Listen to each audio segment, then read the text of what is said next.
as much as it's experienced or can be interpreted as chaos, it's not really chaos.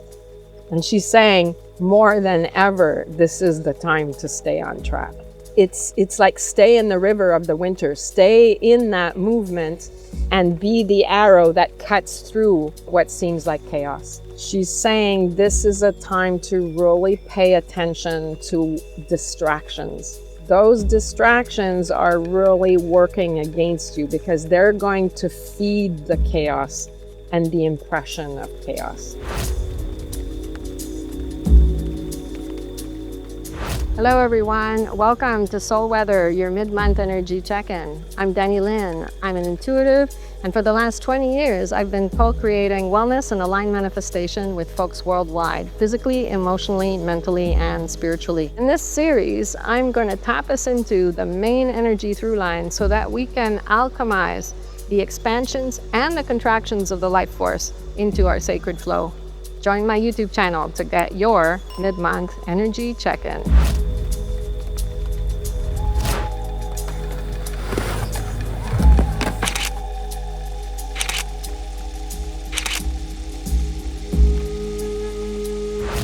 Good morning, good afternoon, welcome. Anandamayi Ma is going to come in today for our soul weather and for our mid-April energy check-in. I'm filming in LA in Santa Monica, so we've got the one palm tree in the frame. So I had the energy, of this place and some blue skies, so just bringing in that energy. And delighted to say that some of the forests are growing back. So it's really been beautiful to go up in the mountains and witness nature resurfacing. There's neighborhoods still devastated and guarded by army and really limited in terms of circulation. So there's still a lot. And I had the honor of being in healing circles with people who have lost their homes. And just holding space for that energy as well, and for that spirit of renewal. And also what's coming in really strong here is the community. People have all said they've been supported beyond their wildest imagination, supported well materially and in terms of emotional and spiritual support as well. So it's an interesting time to be here. It's long enough, I think, after, but there's definitely still, everybody's talking about it. It's all in the psyche, and very much people are thinking about their lives differently. So it's interesting to be witnessing people having thoughts they hadn't thought, and rejuggling really their lives. Like even people who didn't lose their homes are rejuggling their concept of home. I'll settle in and start channeling. It is Anandamayi Ma, and I did have a bit of a download this morning, so I have a sense of where we're going. And let me just land in this moment.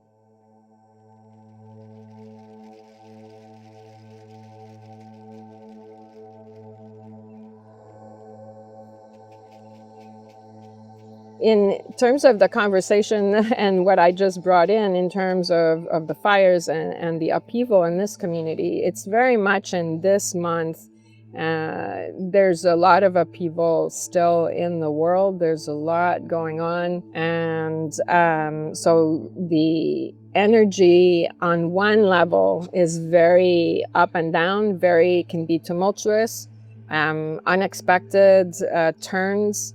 And that can be political, and that can be emotional, and that can be relational. So it's in all aspects of life. There's, it's up and down and twists and turns and unexpected outcomes, unexpected events. And it's really only unexpected from the point of view of our egoic consciousness, right? Not seeing it coming.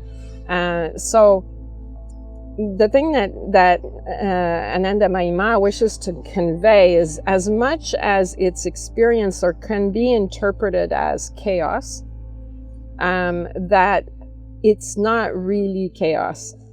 it's a question, what she's saying is it's a question of navigation. And the more you tune in to your navigational instruments and the resources you have to navigate, the less it's going to seem like chaos to you.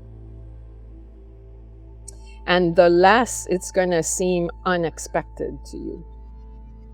So the surprise element, which of course can activate our nervous systems a lot more than the event itself, right?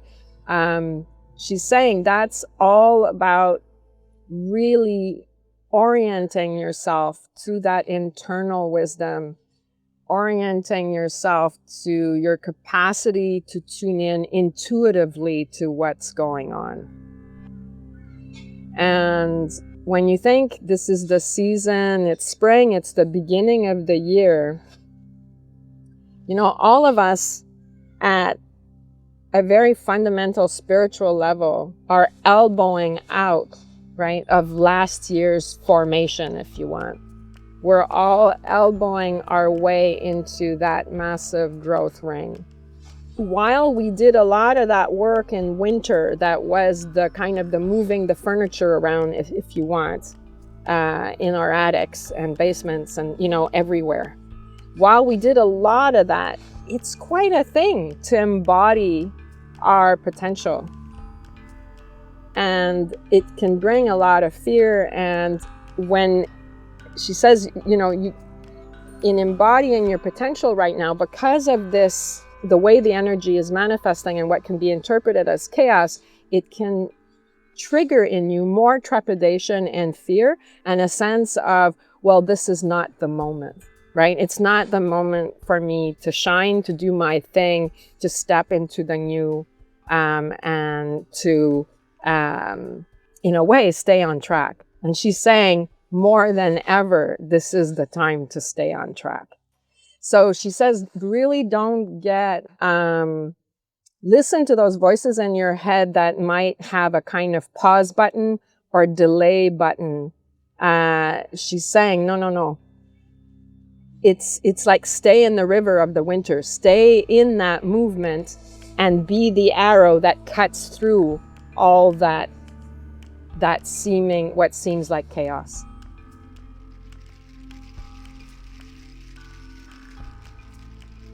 So she's saying right now, this is where you sit with the goals, right? And not goals in terms of achievement and I'll be better and I'll prove myself, and not that kind of goal, but the goal to be in full expression of who you really are.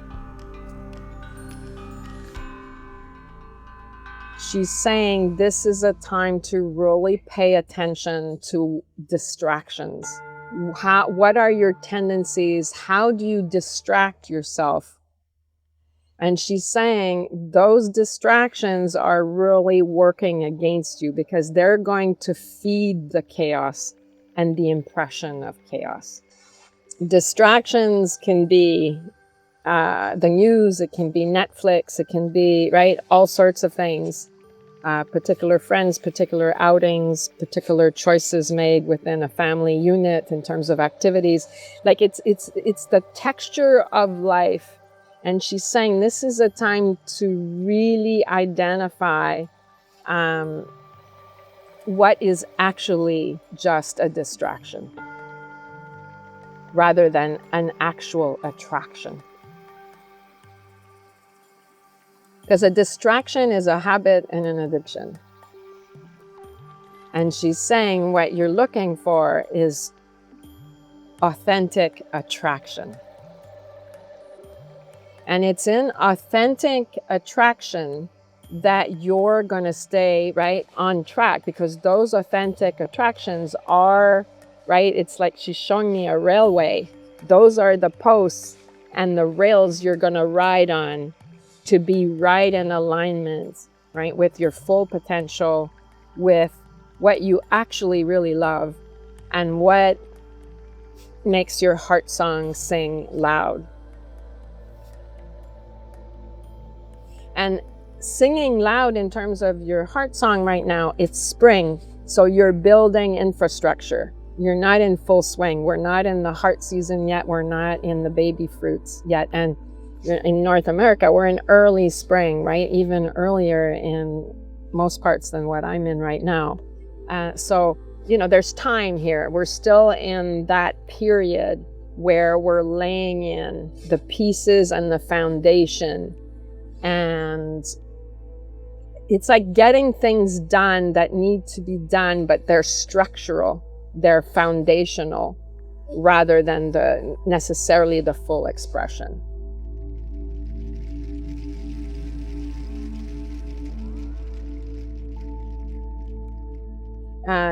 She's talking to me right now about work, and she said in light of that, it's also, she'd like folks to redefine the notion of work and the word work and when they use work, the word work. She's saying we call it work, the work, capital W, because it implies focus, it implies discipline, it implies effort. And she's saying in our psyches right now, these particular ingredients have been separated from joy. And if you think about it, you take those elements and you add joy in it, then you have the thing that a lot of people would call service.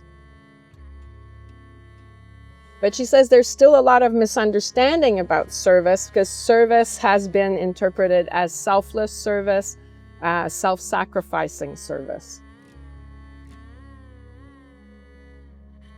So she's suggesting right now that there's actually, right, a restructuring of that energy deep, deep in your being of what it means to be focused, what it means to be disciplined, what it means to invest effort, and then what it means to be in the joy. She says we've separated work and play, for instance.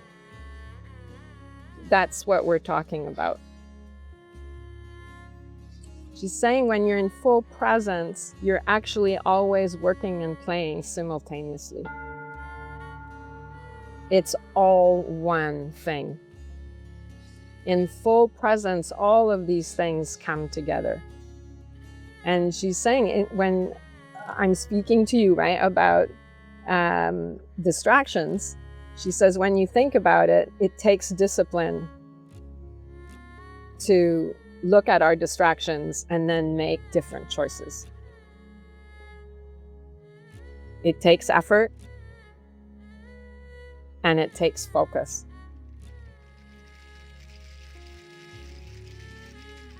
And when she's saying that, she's saying when you reduce the distractions, you will increase the joy.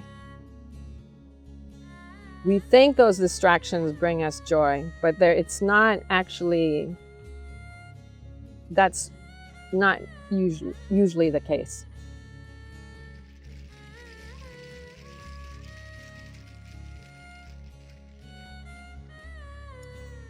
She's saying we tend to reach out for relief. And a lot of our distractions are interpreted as relief. And she says what we need relief from is the last decision we made that wasn't so great and wasn't in alignment.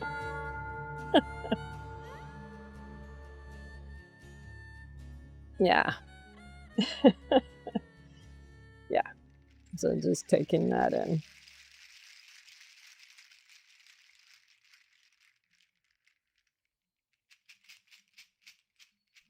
So there's a big transfusion and transmission of energy right now. And she's brightening our hearts and our sense of orientation in our hearts and our clarity. And the clarity that is particular to the heart environment. And now she's stimulating the clarity that is particular to our sixth chakra, to our third eyes. And she says, as we calibrate the heart chakra and the sixth chakra,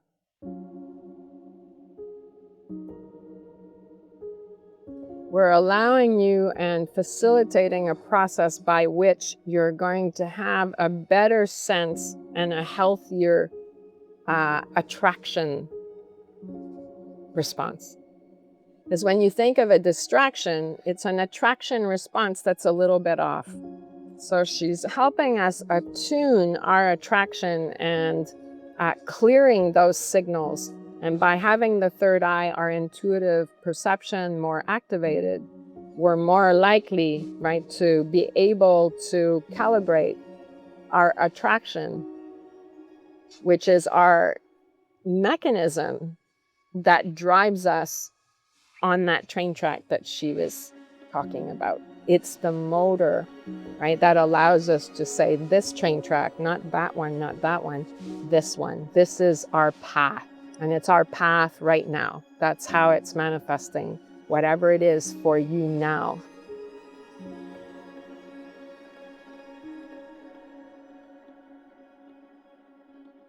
So she's saying in this wood season and this liver gallbladder season, which is connected to our third eye, what we're actually doing is clearing out pollution from the past. That can include addictions to pornography, addictions to whatever substances, right? Whatever addictions that were out of balance, right? An attraction that went too far and started controlling you.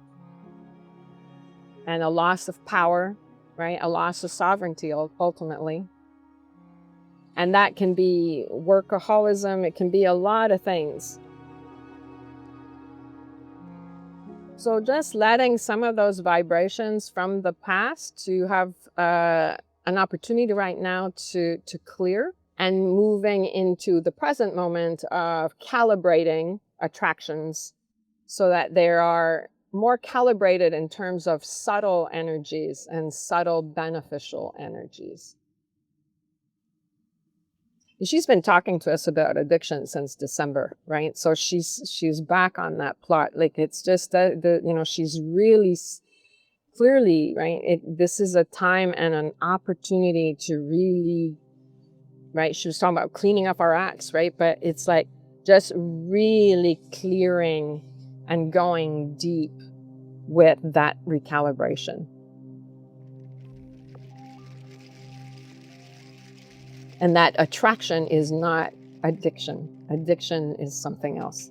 Yeah, there you go. So just allowing, right, attraction to recalibrate. And she's saying in modernity, essentially, right, there's been a lot of distortion in our attraction response. And it's been separated. It's become more and more and more material as opposed to spiritual. So if the material attraction governs, it would be like saying the ego governs.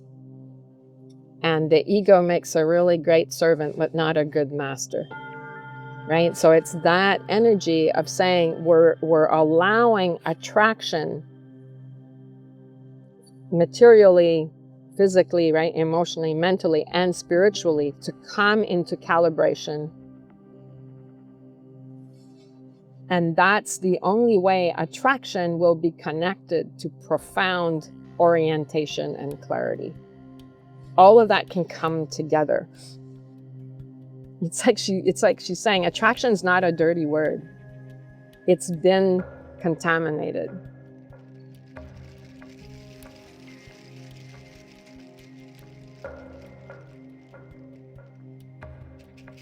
She's just talking to me about comfort food, for instance, right, as an attraction that's been distorted, because she says a lot of the comfort food that we have, she says, from childhood is actually the food we ate when the shit was hitting the fan and we were feeling lonely and isolated.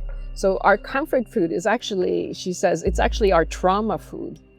So think of how many attractions are actually, methods of survival from a place of trauma, as opposed to alignment.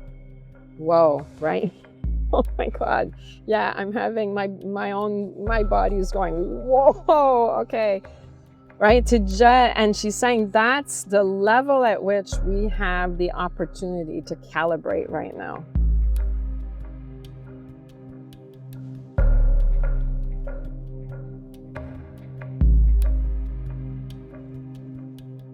And she's really pointing out that all this stuff and these distorted notions of how we're wired in, right, from a place of trauma, gets in the way of our heart song. And she's really right now going deep in every cell and molecule and tissue of the body. Because the body is where it's the material part of the attraction, which very closely links to the body, where there's a lot of confusion. And I say the word contamination without judgment here. It's just a way of talking about pollution.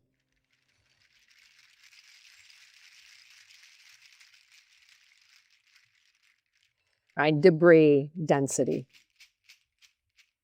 and noise. And what she's leading into now is that the comfort food, the noise of our televisions, of our computers, of our devices, we use those to comfort us, when in fact they're disrupting our spirit. And there's a fear of silence, a fear of quietude.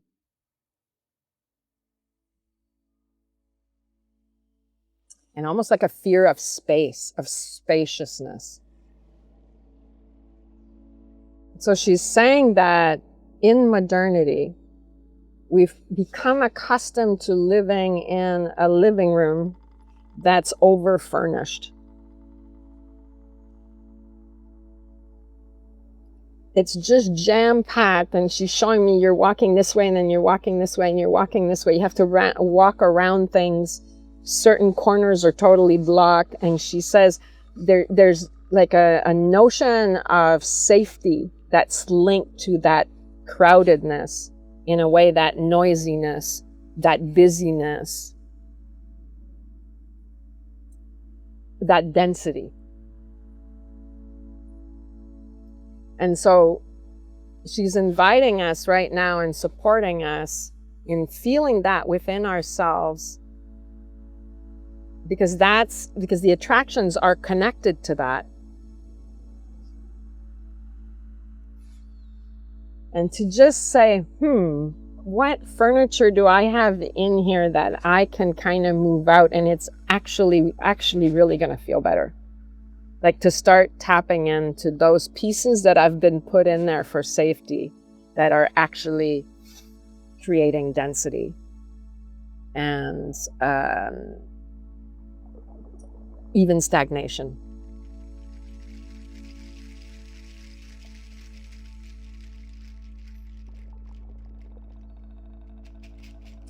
And it really points to the fact that compulsion, those attractions that are linked to this excess furniture feeling, this density, is fear. It's driven by fear, therefore driven from a place of suffering, from a place of trauma. And allowing for some of that, the possibility of this to start clearing out. And she says this is the embodiment in the next month. It's the embodiment of your practice on a daily basis that will activate clarity. It's an action, it's a decision, another decision, another decision, another choice, another possibility. So as the chakras right now are starting to balance out, what's coming through is this sense of direction that has joy in it.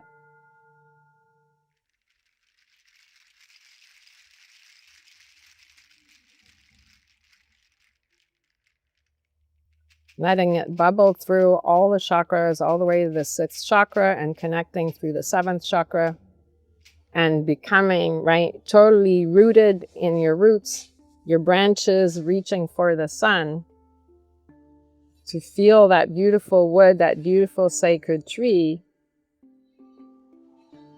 And this wonderful gardener has been helping and pruning all around you so that you have more space, you have more light than you did before. And she's saying this is all within your power. This is a resource you have right now in you, and it's supported by the energies. And she says, as you come into the solidity of that, then the winds around you can blow like crazy and your branches will move a bit, but you will not be uprooted. So whatever's happening around you, that doesn't define you. She's giving us a key that this level of looking at our attractions and cleaning that up so that it's aligned physically, emotionally, mentally, and spiritually will deepen your roots, will strengthen your tree, will be the pruning that you need so that you're stronger.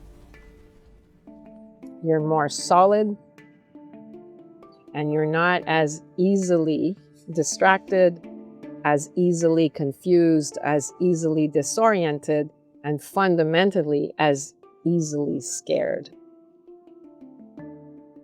The fear will drop away. And that's our greatest strength. So right now, it's easy to be distracted into fear in that quote unquote chaotic energy. And yet she's saying it's a practice, because the fear is not going to get you anywhere you're going to like, ultimately. So the path that was discussed in this transmission is clearly a pathway away from fear and toward loving kindness, toward the greatest strength and the greatest resource that we have energetically in this incarnation on this planet.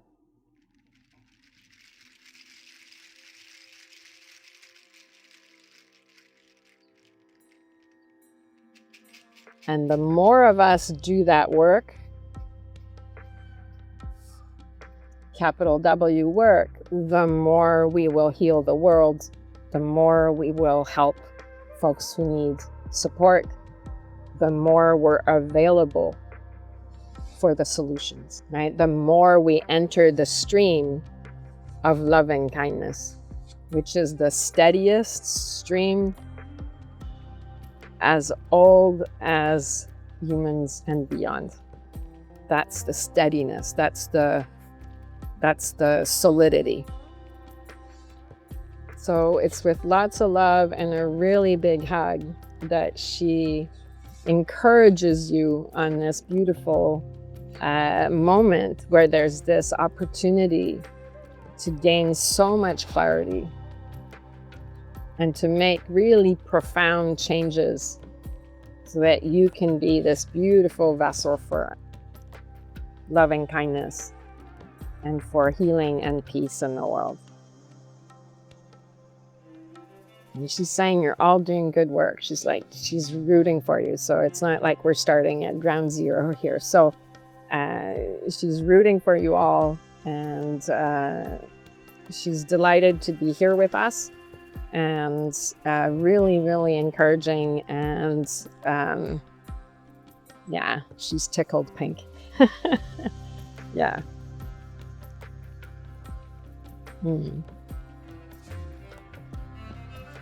Yeah, blessings.